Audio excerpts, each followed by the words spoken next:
शांताकारं भुजंगशयनं पद्मनाभं सुरेशं विश्वाधारं गगनसदृशं मेघवर्णं शुभांगं लक्ष्मीकान्तं कमलनयनं योगिभिध्यानगम्यं वंदे विष्णु भवभयहरं सर्वलोकैकनाथं।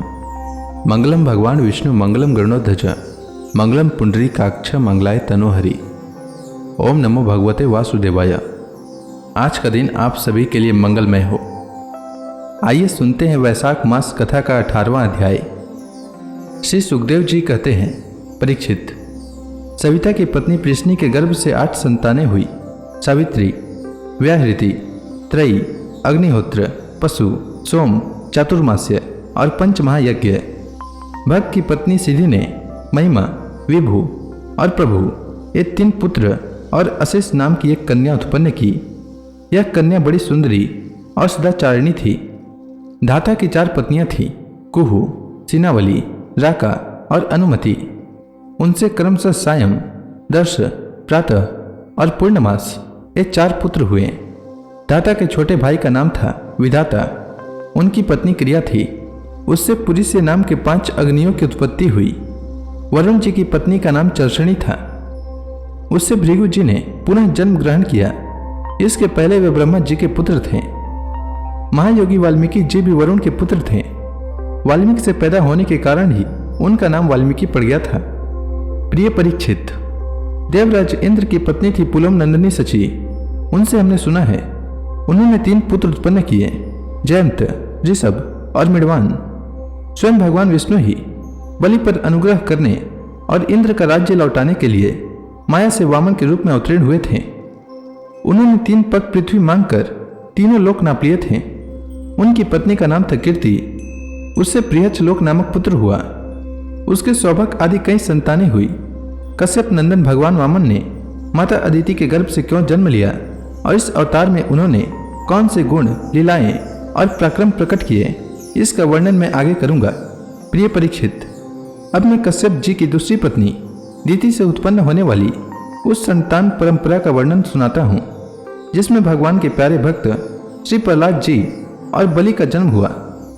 दिति के दैत्य और दानवों के वंदनीय 2 ही पुत्र हुए, हिरण्यकशिपु और हिरण्याक्ष। इनकी संक्षिप्त कथा मैं तुम्हें सुना चुका हूँ।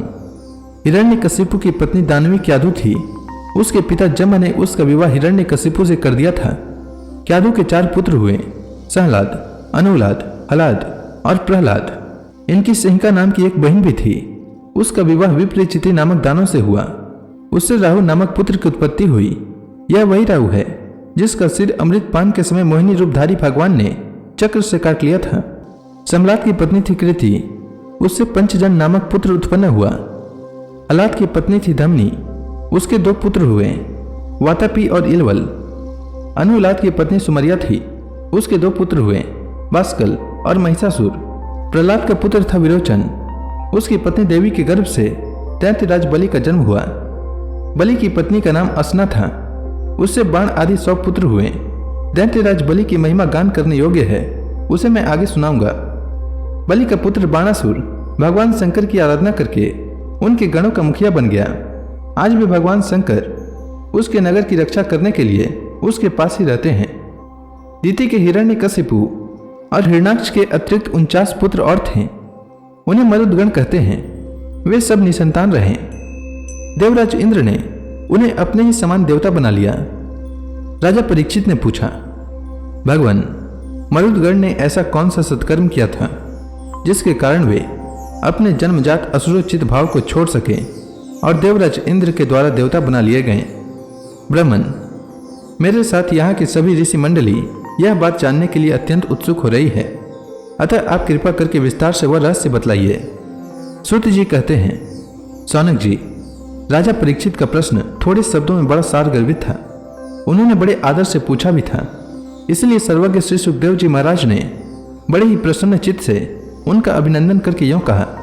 श्री सुखदेव जी कहने लगे, परीक्षित, भगवान विष्णु ने इंद्र का पक्ष लेकर दिति के दोनों पुत्र हिरण्यकशिपु और हिरण्याक्ष को मार डाला। अतः दिति शोक की आग से उद्युक्त क्रोध से जलकर इस प्रकार सोचने लगी, सचमुच इंद्र बड़ा विषयी, क्रूर और निर्दयी है। राम राम, उसने अपने भाइयों को ही मरवा डाला। वह दिन कब होगा जब मैं भी उस पापी को मरवाकर आराम से सोऊंगी। लोग राजाओं के, देवताओं के शरीर को प्रभु कहकर पुकारते हैं, परंतु एक दिन वह कीड़ा, विष्टा या राख का ढेर हो जाता है। इसके लिए जो दूसरे प्राणियों को सताता है उसे अपने सच्चे स्वार्थ या परमार्थ का पता नहीं है, क्योंकि इससे तो नरक में जाना पड़ेगा। मैं समझती हूँ इंद्र अपने शरीर को नित्य मानकर मतवाला हो रहा है, उसे अपने विनाशक का पता ही नहीं है।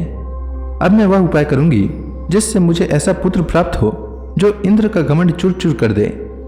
दिति अपने मन में ऐसा विचार करके सेवा शुश्रूषा, विनय, प्रेम और जितेंद्रियता आदि के द्वारा निरंतर अपने पतिदेव कश्यप जी को प्रसन्न रखने लगी।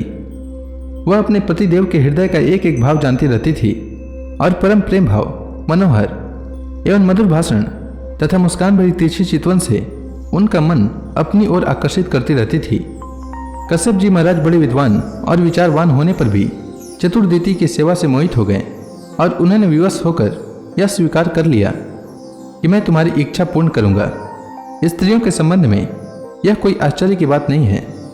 सृष्टि के प्रभात में ब्रह्मा जी ने देखा कि सभी जीव असंग हो रहे हैं, तब उन्होंने अपने आधे शरीर से स्त्रियों की रचना की और स्त्रियों ने पुरुषों की मति अपनी ओर आकर्षित कर ली। हाँ, मैं कह रहा था कि दिति ने भगवान कश्यप की बड़ी सेवा की, इससे वे उस पर बहुत ही प्रसन्न हुए। उन्होंने दिति का अभिनंदन करते हुए उससे मुस्कुराकर कहा। कश्यप जी ने कहा, अनिंद्य सुंदरी प्रिय, मैं तुम पर प्रसन्न हूं। तुम्हारी जो इच्छा हो मुझसे मांग लो। पति के प्रसन्न हो जाने पर पत्नी के लिए लोक या परलोक में कौन सी अभिष्ट वस्तु दुर्लभ है। शास्त्रों में यह बात स्पष्ट कही गई है कि पति ही स्त्रियों का परमाराध्य इष्ट देव है। प्रिय, लक्ष्मीपति भगवान वासुदेव ही समस्त प्राणियों के हृदय में विराजमान हैं। विभिन्न देवताओं के रूप में नाम और रूप के भेद से उन्हीं की कल्पना हुई है। सभी पुरुष चाहे किसी भी देवता की उपासना करें, उन्हीं की उपासना करते हैं। ठीक वैसे ही स्त्रियों के लिए भगवान ने पति का रूप धारण किया है, वे उनकी उसी रूप में पूजा करती हैं। इसलिए प्रिय, अपना कल्याण चाहने वाली पतिव्रता स्त्रियां अनन्य प्रेम भाव से अपने पतिदेव की ही पूजा करती हैं, क्योंकि पतिदेव ही उनके परम प्रीतम आत्मा और ईश्वर हैं। कल्याणी, तुमने बड़े प्रेम भाव से, भक्ति से मेरी वैसी ही पूजा की है। अब मैं तुम्हारी सब अभिलाषाएं पूर्ण कर दूंगा। असतियों के जीवन में ऐसा होना अत्यंत दुर्लभ है। दिति ने कहा, ब्राह्मण, इंद्र ने विष्णु के हाथों मेरे 2 पुत्र मरवाकर मुझे निपुति बना दिया है। इसलिए यदि आप मुझे मुंह मांगा वर देना चाहते हैं तो कृपा करके एक ऐसा अमर पुत्र दीजिए जो इंद्र को मार डाले। इसके आगे कश्यप जी ने दिति से क्या कहा यह मैं कल के अध्याय में सुनाऊंगा। तब तक के लिए भगवान हरि का नाम लेते रहें।